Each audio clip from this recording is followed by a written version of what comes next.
Welcome aboard Rocket Ship, the platform with the most relevant content for competitive examinations. As part of our series on answer writing for general studies papers of Civil Services Mains Examination, we'll take up a question that might appear in GS paper 3 of Civil Services Mains. So, let us begin with reading out the question together. That is, groundwater table decline and contamination have turned into a crisis. Discuss the major reasons for groundwater depletion and contamination and also suggest measures to remedy the situation. If you were to read this question carefully, it has three parts. In the first part, you have to establish that the decline and contamination of groundwater table has turned into a crisis. It has turned into a crisis. In the second part, you have to give out the major reasons for groundwater depletion and contamination. And in the third part, you have to suggest measures to remedy the situation. So how do you introduce this answer? Introduce your answer. You can begin with establishing that there is a crisis of groundwater table. There is crisis in the sense that the water table, the groundwater table is declining and unfortunately the aquifers are being contaminated. But how do you actually introduce your answer? There may be different ways, but what we are doing here, that we are saying that why do we need to use groundwater in the first place? Why? Probably it is because of India's monsoonal climate, where most of the months go without rain, makes groundwater a critical resource for India. Because in most of the months there is a scarcity of surface water. Surface water, for an example, very few of Indian rivers are actual perennial rivers in any sense. So we Indians are perforced to use groundwater. Next, however, due to many anthropogenic and natural reasons, India has seen decline in water table as well as contamination of groundwater. It is restatement of the question. Now we will mention a study by the United Nations University which brings out that depletion of groundwater with a special alarm for Punjab, Haryana, Rajasthan, etc. The just mentioned study actually goes on to say that all major parts, most of the parts of the northern plains and many areas in the coastal plains also suffer from decline in groundwater table as well as contamination. But it raises a special alarm for the northwestern India, which consists of states like Punjab, Haryana, Rajasthan, etc. Now, as you will see that the adjoining graphic depicts some of the causes for depletion and contamination of groundwater. We will take these causes one by one. First is overexploitation. Because we Indians are practicing water intensive farming or we sow water intensive crops, it means there is too much demand on groundwater leading to stress in the groundwater situation. Next, there are structural issues like non-developed irrigation infrastructure. It means that had the irrigation infrastructure been developed, for an example, surface irrigation was developed, for an example, canals, etc. were developed enough, there would have been much less demand on groundwater and this crisis would not have arisen in the first place. Then come these two problems which are often overlooked, which are deforestation and loss of wetlands. Actually, an evocative imagery is made that forests and wetlands act as sponges in the sense that they first soak rainwater and later seep it into the ground ultimately recharging the groundwater table. But since there is deforestation and we are losing wetlands, they are not able to perform their primary function as recharge structures. Then this one, failure of recharge structures like ponds, tanks, lakes, etc. We certainly know, at least in urban areas, the ponds, lakes, tanks, etc. are being encroached upon, and this means that they will not be there to perform their function as recharge structures. Then indiscriminate use of agrochemicals. This is one of the causes for contamination of groundwater. Indiscriminate use of agrochemicals like pesticides, fertilizers, etc., of which we have specifically given the example of nitrate pollution from fertilizers like urea and others. There has been there has been cases of contamination of groundwater by nitrate. Then there is industrial effluents. Industrial effluents are also considered a cause for contamination of groundwater, as their cases are being registered in some of the industrial areas of India. Then some of the factors which are triggered by exploitation can ultimately lead to contamination of groundwater itself. We have given the example of arsenic poisoning.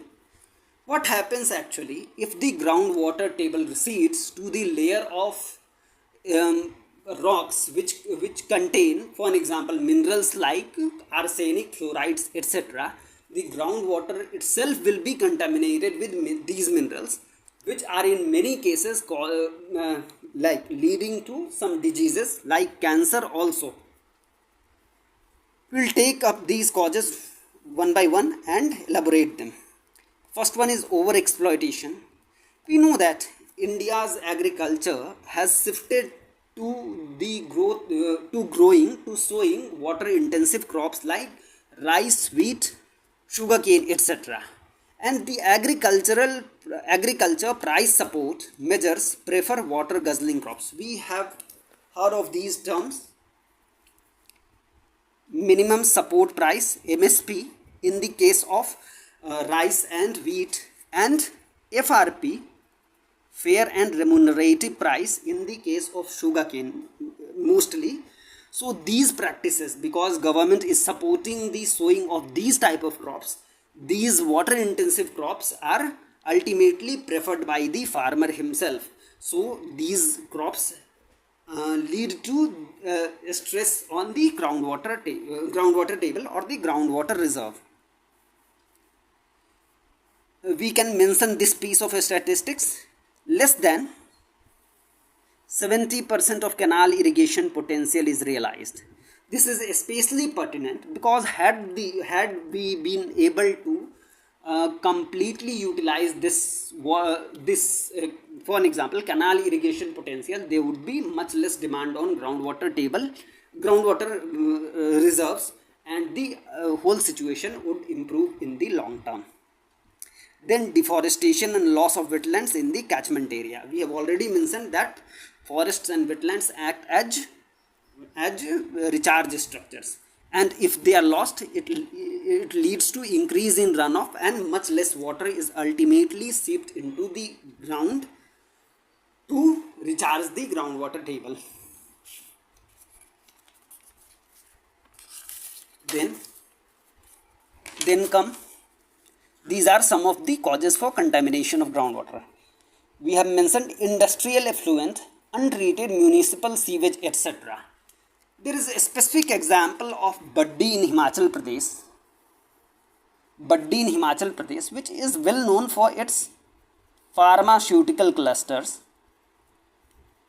Recently, a study by IIT Kanpur has found that the groundwater in Baddi Balotiwala industrial region in Himachal Pradesh is contaminated with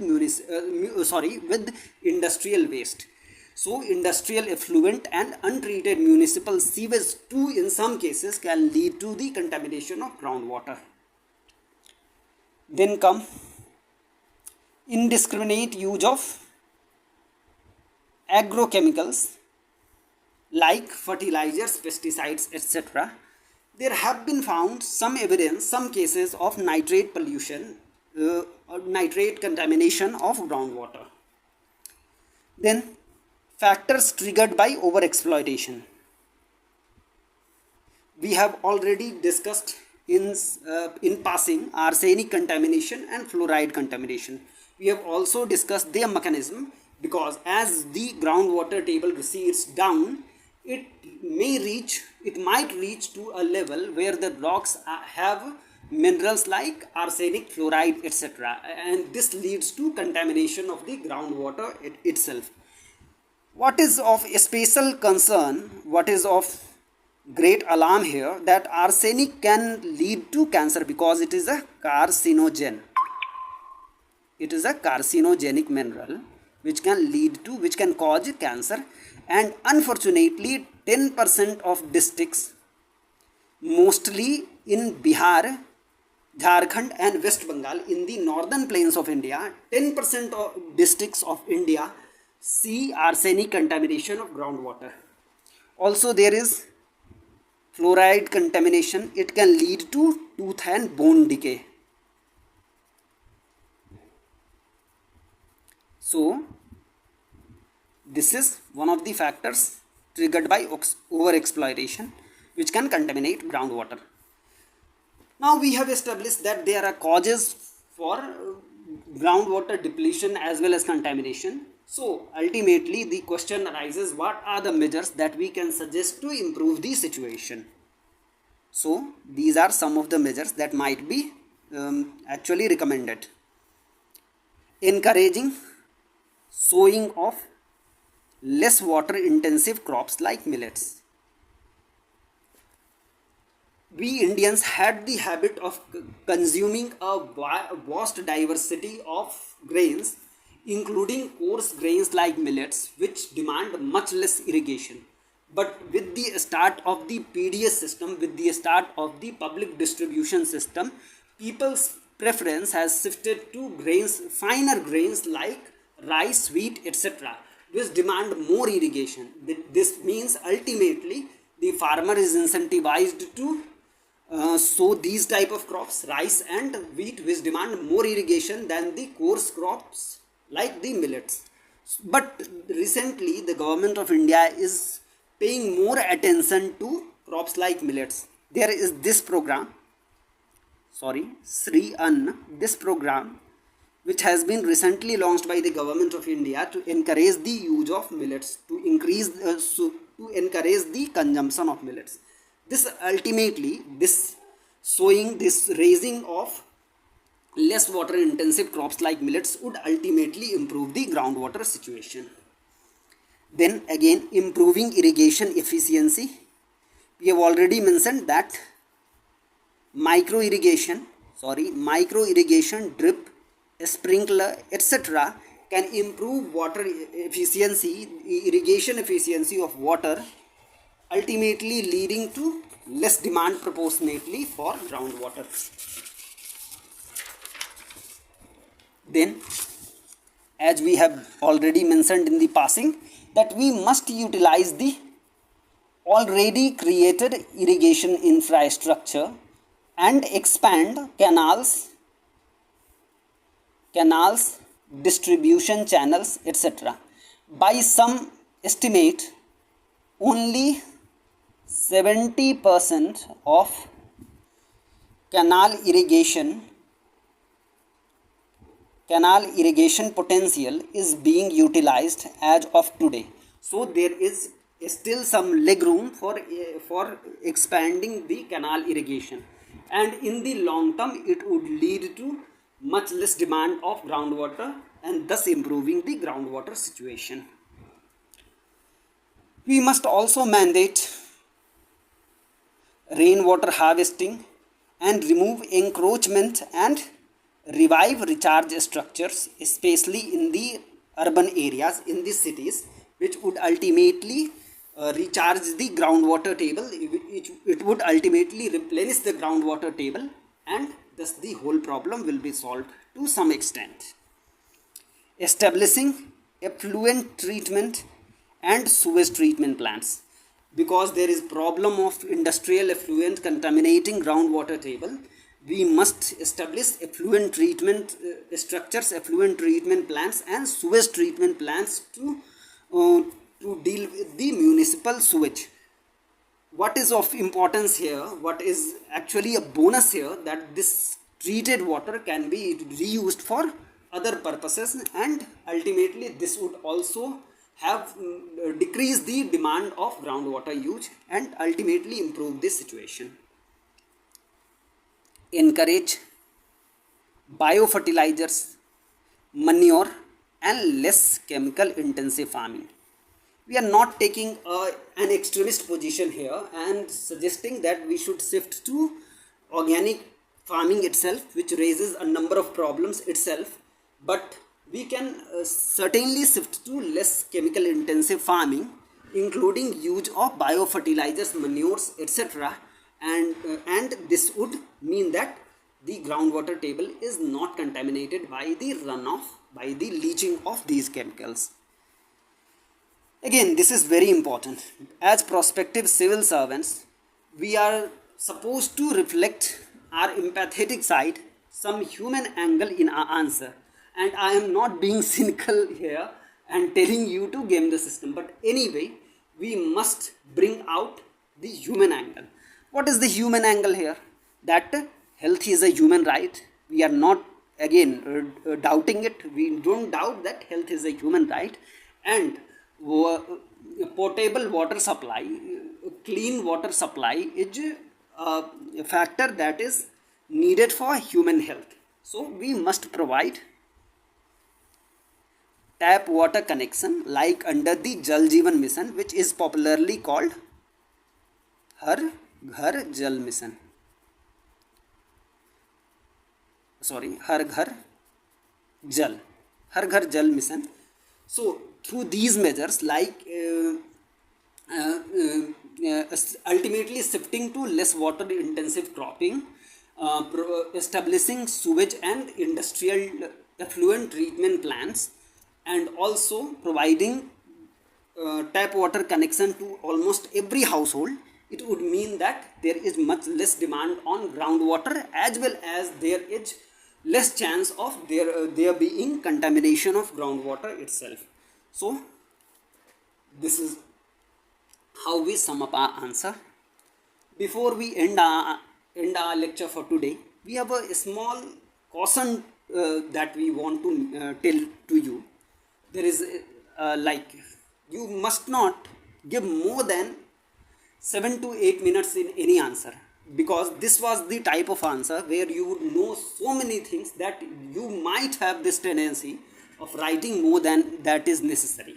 But you have limited amount of time on your hand, and you must not give more than 7 to 8 minutes.